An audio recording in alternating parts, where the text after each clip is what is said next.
Assalamualaikum. My name is Kausar Ahmed. My hometown is Dhaka. Now I am currently living in Mirpur.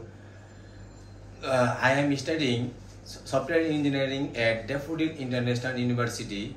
Before this, I complete my higher secondary education at Gov Poda College. I started my academic journey with a strong interest in science and computer. This interest side led me to choose software engineering at Daffodil International University.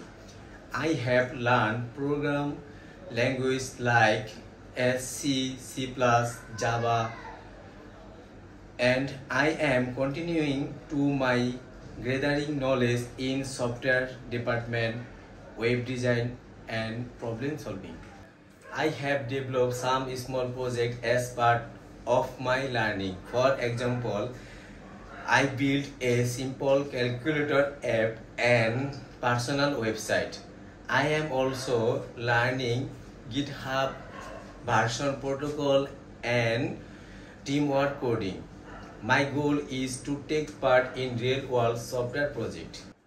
My future goal is to become a skilled and responsible software engineer working on impactful that all projects are solved by real problem.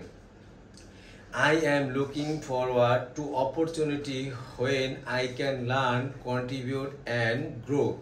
Today or that day, now I am trying to my best level